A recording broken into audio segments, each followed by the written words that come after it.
The glass shattered against the marble floor, missing my head by inches. "You're a fraud, Amara. A fake Cole," Nia screamed, her face twisted in rage as camera flashes erupted through the courthouse windows, blinding me.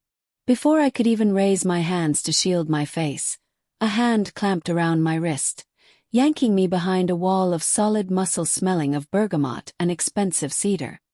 "Don't look at them." Do-hyun's voice vibrated against my ear, low and dangerous. My heart hammered against my ribs like a trapped bird. I couldn't breathe.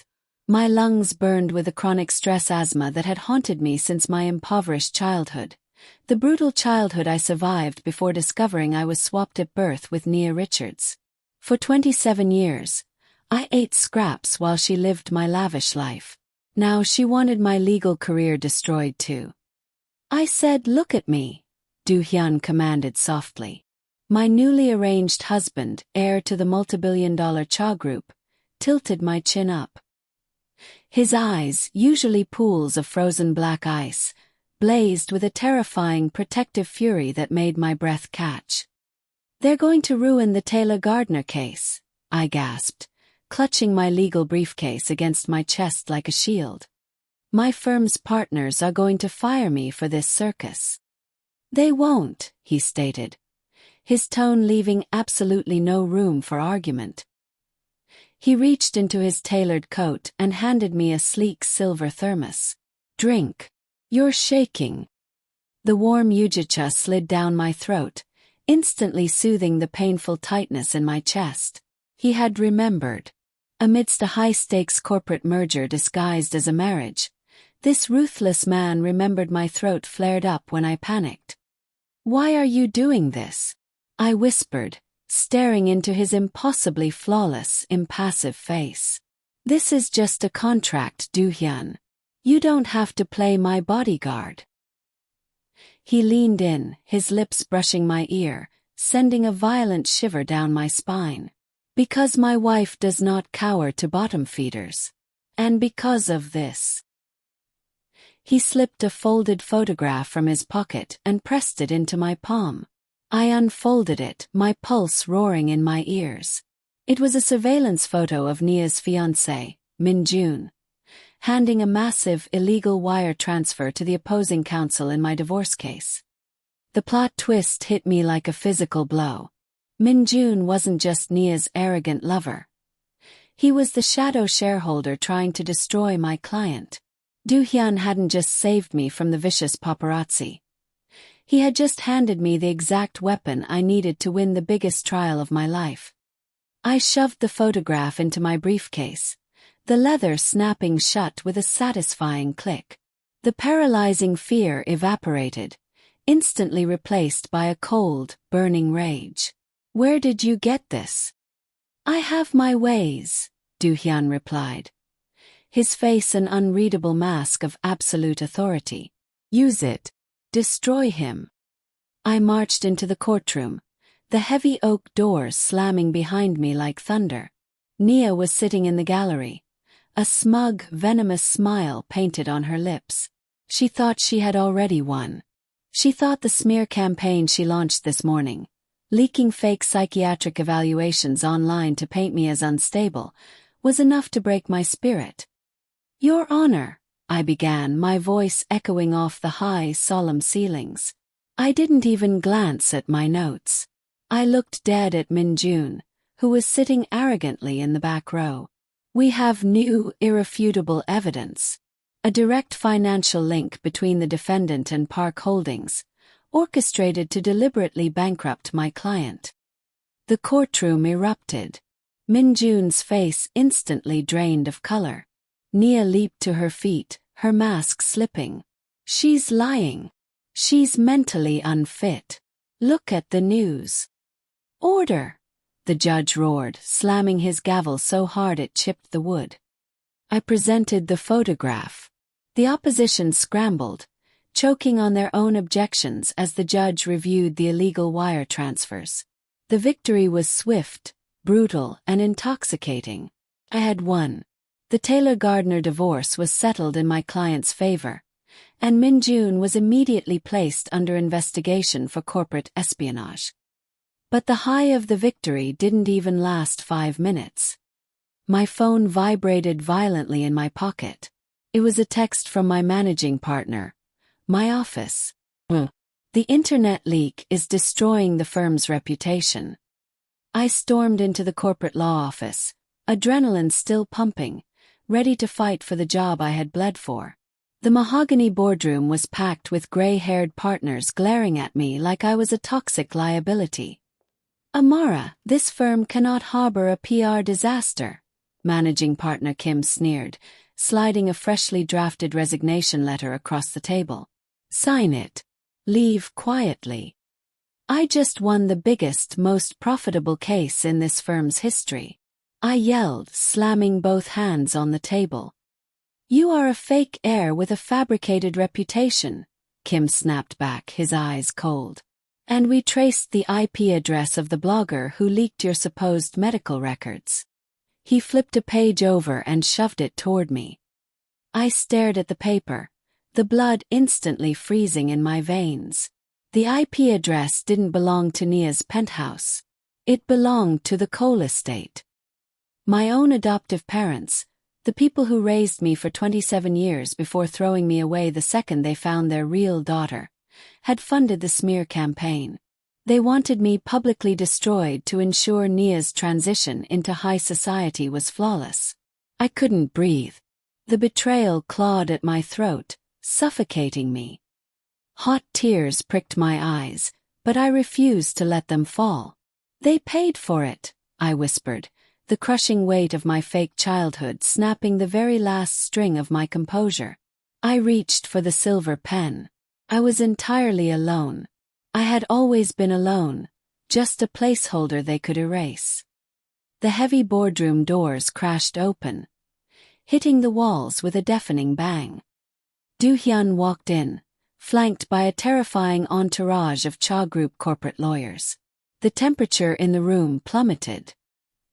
He didn't even glance at the partners. His dark, intense gaze locked onto me. He saw the pen in my hand, the trembling of my shoulders, and the resignation letter on the table. Without a single word, he walked over, snatched the paper, and ripped it in half. What is the meaning of this, Director Cha? Partner Kim stammered, standing up so fast his chair tipped over and crashed to the floor.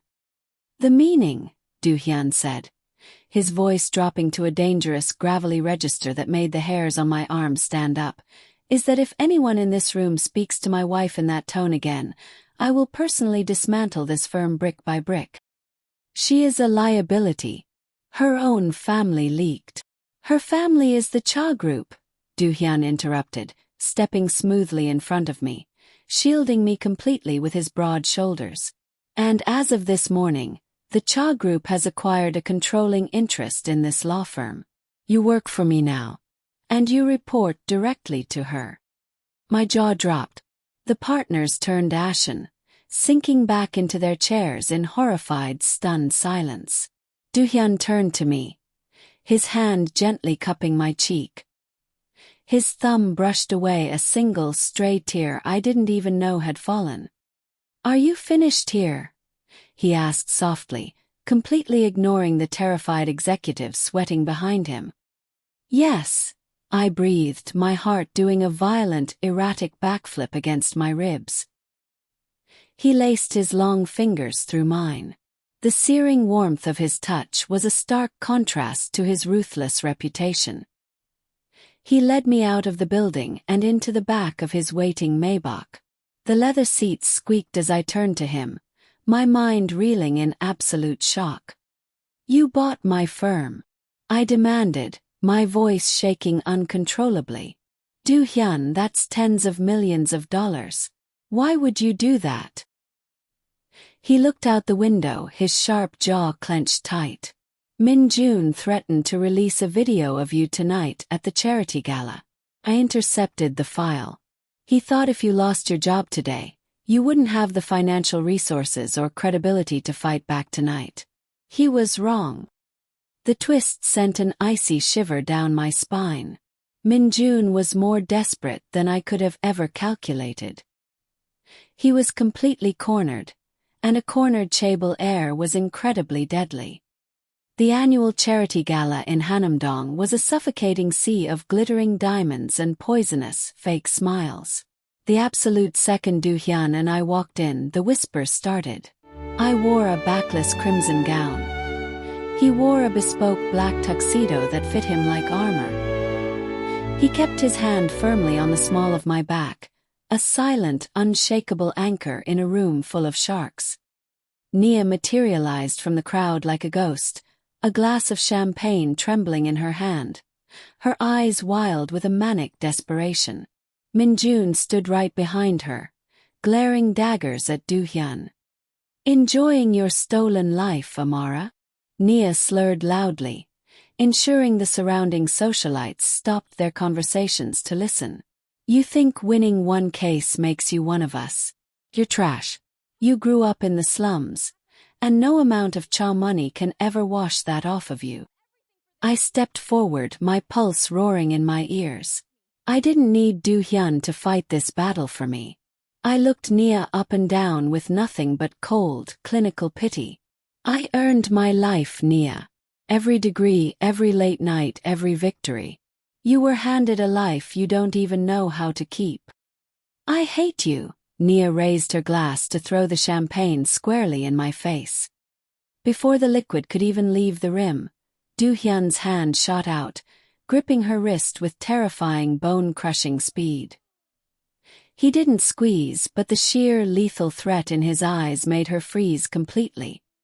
"Miss Richards," Do-hyun said, his voice carrying effortlessly over the dead-silent ballroom. "You seem terribly confused about who the fraud is.